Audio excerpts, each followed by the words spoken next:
രാഷ്ട്രീയം എന്നും ഇങ്ങനെയൊക്കെ ആയിരുന്നില്ല. പുതിയ കാലഘട്ടത്തിൽ പുതിയ രാഷ്ട്രീയം, പുതിയ ചിന്തകൾ, പുതിയ രീതികൾ. കോർപ്പറേറ്റ് രാഷ്ട്രീയത്തിൻ്റെ, മാർക്കറ്റിംഗ് രാഷ്ട്രീയത്തിൻ്റെ, PR വർക്കിൻ്റെ പുതിയ കാലഘട്ടത്തിൽ മറ്റുള്ളവർ പറയും നമ്മൾ കേൾക്കും എന്നുള്ളതായിരുന്നു. രാഷ്ട്രീയക്കാർ പറയും മറ്റുള്ളവർ കേൾക്കും എന്നുള്ള കാലം മാറി. ഹർഷകനാദം എന്നൊരു വാക്ക് ഇനി കേരളത്തിൽ കോൺഗ്രസ്സുകാരുടെ നെഞ്ചെടുപ്പ് കൂട്ടുന്ന ഒരു പേരാണ് ഹർഷകനാദം. അദ്ദേഹം ബാംഗ്ലൂർക്കാരനാണ്. കർണാടകത്തിലെ മുൻ സ്പീക്കറുടെ മകനാണ്. പൗൾട്രി വ്യവസായം നടത്തുന്ന ആളാണ്. IT-യുമായി ബന്ധമുള്ള ആളാണ്. അങ്ങനെ പൗൾട്രി വ്യവസായം IT-യുമായി ബന്ധപ്പെട്ടുള്ള ഒരു ഹർഷകനാദത്തിന് എന്താണ് കേരളത്തിലെ തെരഞ്ഞെടുപ്പിന് ചെയ്യാനുള്ളത്? കനകേലു എന്ന് പറയുന്ന മറ്റൊരാളാണ് പാർലമെൻറ്റ് തെരഞ്ഞെടുപ്പിൽ 16 മുതൽ 19 വരെ സീറ്റ് പിടിക്കുമെന്നും തിരുവനന്തപുരത്ത് ആറ്റിങ്ങലിലും ടൈറ്റായിരിക്കുമെന്നും ചേലക്കരയിൽ തോറ്റുപോകുമെന്നും ഒക്കെ ഉള്ള റിപ്പോർട്ട് കൊടുത്ത് കോൺഗ്രസിൻ്റെ നേതാക്കൾ എന്തു ചെയ്യണം, ആരെ കാണണം, എവിടെ ഇറങ്ങണം, എപ്പോൾ ചായ കുടിക്കണം, എപ്പോൾ ഉണങ്ങണം, എപ്പോൾ ഉണരണം, എന്തൊക്കെ കാര്യങ്ങൾ ചെയ്യണമെന്ന് കനകേലു തീരുമാനിച്ചു. പാർലമെൻറ്റ് തെരഞ്ഞെടുപ്പുകളിൽ അതിന് ഗുണമുണ്ടായി. സിദ്ധരാമയ്യയുടെ കർണാടകത്തിലെ തെരഞ്ഞെടുപ്പിനും കനകേലു ആയിരുന്നു എല്ലാ തയ്യാറെടുപ്പും നടത്തിക്കൊടുത്തത്. ഇവിടെ M. ലിജു ചെയർമാനായും മണക്കാട് സുരേഷ് കോൺഗ്രസിൻ്റെ 2 പ്രധാനപ്പെട്ട നേതാക്കളായിരുന്ന M. ലിജുവും മണക്കാട് സുരേഷും കൺവീനറായി നയിച്ചിരുന്ന വാർ റൂം പൂട്ടി. പകരം ഹർഷകനാദം ചെയർമാനായിട്ടുള്ള പുതിയ വാർ റൂം തുറന്നു. കനകേലു ആയിരിക്കും മറ്റൊരു സഹായി. ഹർഷകനാദത്തിൻ്റെ പേര് വന്നപ്പോൾ തന്നെ മലയാളികൾ, കോൺഗ്രസ്സുകാരായ ആളുകൾ നെട്ടോട്ടമോടി. ആരാണ് ഈ ഹർഷകനാദം? അവസാനം അവർ കണ്ടെത്തി ബാംഗ്ലൂരിലെ ഒരു വ്യവസായിയാണ്. അത് വീണ്ടും അന്വേഷിച്ചെത്തിയപ്പോഴാണ് അവിടുത്തെ സ്പീക്കറായിരുന്ന ഒരു തവണ ആരോഗ്യ കുടുംബക്ഷേമ വകുപ്പ് മന്ത്രിയായിരുന്നു, സ്പീക്കറായിരുന്നു KR രമേഷ് കുമാറിൻ്റെ മകനാണ് ഈ രമേഷ് കനാദം എന്ന ഹർഷകനാദം. അപ്പോൾ രമേഷിൻ്റെ തട്ടകമായ ശ്രീനിവാസപൂരിൽ നിന്ന് അദ്ദേഹത്തിന് വേണ്ടി പ്രവർത്തിച്ച ഹർഷ രാഷ്ട്രീയ പ്രവർത്തനം ആരംഭിച്ചത് അച്ഛൻ്റെ തട്ടകത്തിൽ നിന്നാണ്. 6 തവണ MLA ആയ രമേഷ് കുമാറിൻ്റെ അത്ര തഴക്കമൊന്നും ഈ രമേഷ് കനാദത്തിനില്ല. എങ്കിൽ പോലും അദ്ദേഹം തിരഞ്ഞെടുപ്പ് വാർ റൂമുകൾ ചുമതലക്കാരനായി മുഴുവൻ സമയമുണ്ടായിരുന്നു. വാർ റൂം എന്ന് പറഞ്ഞാൽ മലയാളത്തിൽ യുദ്ധമുറി എന്നൊക്കെയാണ്. അത് വളരെ രസകരമാണ്. വാർ റൂം അതൊരു സീക്രട്ട് റൂം പോലെയാണ്. അതിനകത്ത് കയറുന്നതിന് മുമ്പ് ആര് കയറിയാലും പഞ്ച് ചെയ്യണം, ഇറങ്ങിപ്പോകുമ്പോൾ പഞ്ച് ചെയ്യണം. ലാപ്ടോപ്പ് അവിടെ നിന്ന് കൊടുക്കുന്ന ലാപ്ടോപ്പ് തിരിച്ച് അവിടെ തന്നെ കൊടുത്തിട്ട് പോകണം.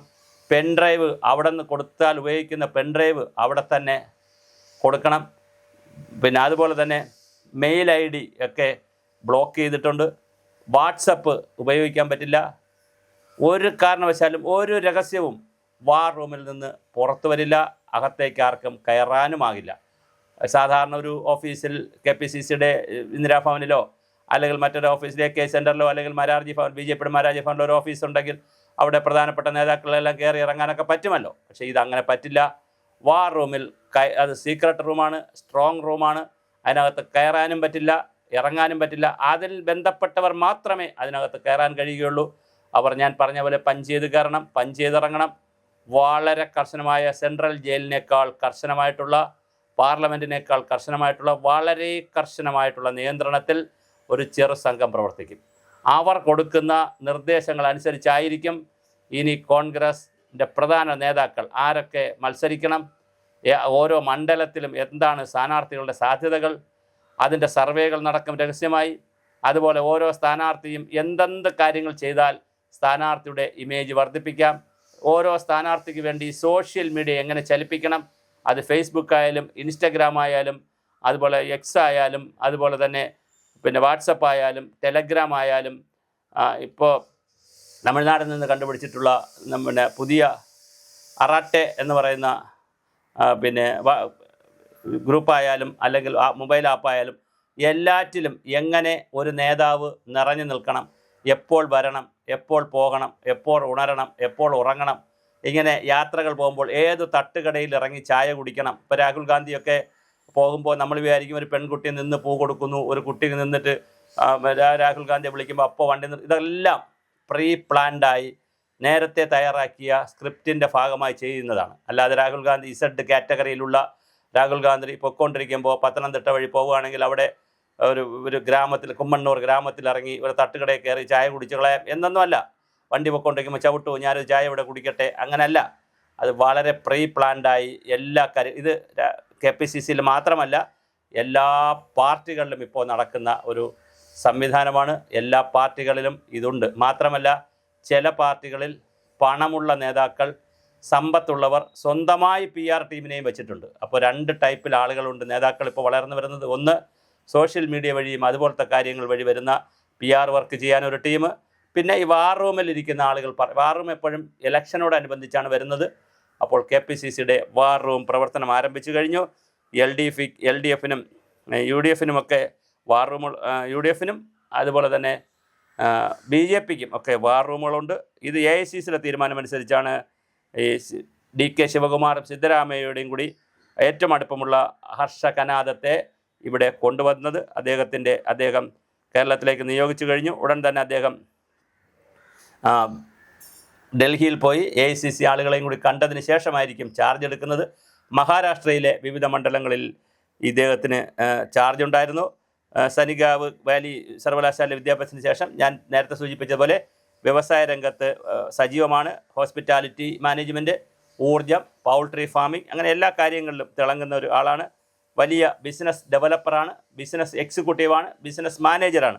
അപ്പോൾ ടീം മാനേജ്മെൻറ്റും പ്രോജക്റ്റ് മാനേജ്മെൻറ്റ് പ്രോസസ്സും സിസ്റ്റം എൻജിനീയറിങ്ങും എല്ലാം മനസ്സിലാക്കിയിട്ടുള്ള വിവിധ മേഖലകളിൽ ചാമ്പ്യനായിട്ടുള്ള വ്യക്തിയാണ് ഇദ്ദേഹം. അദ്ദേഹമായിരിക്കും ഇനി കേരളത്തിലെ കോൺഗ്രസിൻ്റെ ജാതകം തീരുമാനിക്കുന്നത്.